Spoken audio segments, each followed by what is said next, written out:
ధర్మస్థల శవాల మిస్టరీ. అసలు ఎక్కడ ఈ ధర్మస్థల, అసలు ఏంటి శవాల మిస్టరీ అనేది ఈ వీడియోలో క్లుప్తంగా చెప్తానండి నేను. ధర్మస్థల అనేది కర్ణాటక రాష్ట్రం దక్షిణ కన్నడ జిల్లాలో గల ప్రసిద్ధ శైవ పుణ్యక్షేత్రం అండి. ఇది మంజునాథ స్వామి టెంపుల్ ఉంటుంది నేత్రావతి నది ఒడ్డున.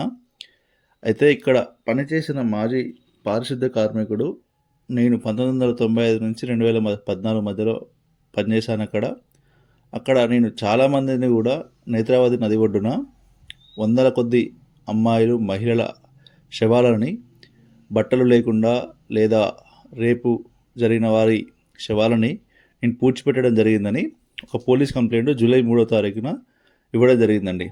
అలాగే అతడు డిస్ట్రిక్ట్ మేజిస్ట్రేట్ ముందు కూడా తన వాంగ్మూలం ఇచ్చాడు. అయితే ఇక్కడ ఒక విషయం అండి, మంజునాథ స్వామి టెంపుల్ ప్రభుత్వ ఆధీనంలో కాకుండా ఒక ట్రస్ట్ ఆధీనంలో నడుస్తుంది. ఆ ట్రస్ట్ హెగ్డే కుటుంబ వారసత్వంగా వస్తున్నదండి.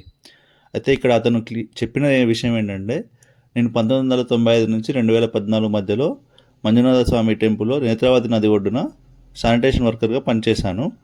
ఆ సమయంలో ఆ గుడికి సంబంధించిన పెద్ద మనుషులు నాతో బలవంతంగా చాలామంది అమ్మాయిల శవాలని పూడ్చిపెట్టడం జరిగింది. అలాగే ఒక 12 ఏళ్ళ స్కూల్ వెళ్ళే మహిళ బాలిక ఒక శవాన్ని నాతో బలవంతంగా పూడ్చిపెట్టారు. అలాగే 2014లో తన ఇంట్లో ఒక మైనర్ బాలిక పైన అఘాయిత్యం చేయడానికి ప్రయత్నించారు. దాని సంఘటన వల్ల నేను భయపడి నా కుటుంబంతో సహా అజ్ఞాతంలోకి వెళ్ళాను. ఇన్ని రోజుల తర్వాత నేను అజ్ఞాతం నుండి బయటికి రావడానికి కారణం నాలో ఉన్న అపరాధ భావం. వారి కుటుంబాలకి న్యాయం జరగాలి, లేకపోతే ఆ బాధితులకి సరైన న్యాయం జరగాలనే ఉద్దేశంతో నా ప్రాణాలను పణంగా పెట్టి ఈరోజు బయటకు వచ్చి నేను అందరి ముందు నిజం చెప్పాలనుకుంటున్నాను.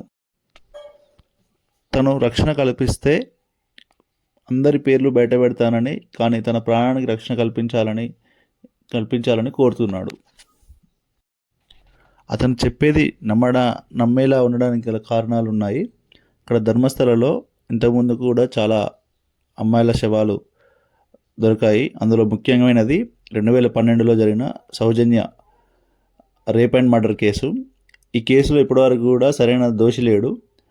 పోలీసు వారు పట్టుకున్న సంతోష్ రావు అనే వ్యక్తి నిరపరాధని చెప్పేసి అతనిని కోర్టు బయటకు వదిలేసింది. సిబిఐ కానీ సిఐడి కానీ ఎవరు కూడా సౌజన్య కేసులో నిందితులను పట్టుకోలేకపోయారు. ఇక్కడ పోలీస్ శాఖ వారి నిర్లక్ష్యం బాగా కనబడుతుందండి సౌజన్య కేసులో. అమ్మాయి చనిపోయిన తర్వాత కూడా ఇప్పటివరకు కూడా సరైన నిందితుడిని పట్టుకోలేకపోవడం దారుణం. అలాగే అంతకుముందు కూడా ధర్మస్థలలో మిస్సింగ్ కేసులు చాలా ఉన్నాయండి. సో ఇవన్నీ కేసులు ఇతను చెప్పిన దానికి లింక్ కావడం వల్ల అతను చెప్పింది నిజమే అనుకుంటున్నారు. అలాగే మరో కేసు ఉందండి, 2003లో ఎంబీబీఎస్ చదివే doctor Ananya Bhat missing case అండి. ఈ ఫోటోలో చూస్తున్నట్టుగా వారి తల్లి 22 సంవత్సరాల తర్వాత కూడా కోర్టుకి తన కూతురి శవాన్ని వెతకడానికి వచ్చిందండి. ఆమె ఒక చిన్న విన్నపం ఏంటంటే, నా కూతురికి సరైన ఖనన దహనాలు చేయడానికి ఆమె కోరిక అండి, అంతే. సో దీని మీద కర్ణాటక ప్రభుత్వం సిట్ ఏర్పాటు చేసింది. ఆ సిట్ ద్వారానైనా కూడా నిజాలు బయటపడి దోషులకి సరైన శిక్ష పడుతుందని ఆశిద్దాం. Thank you for watching. Please subscribe.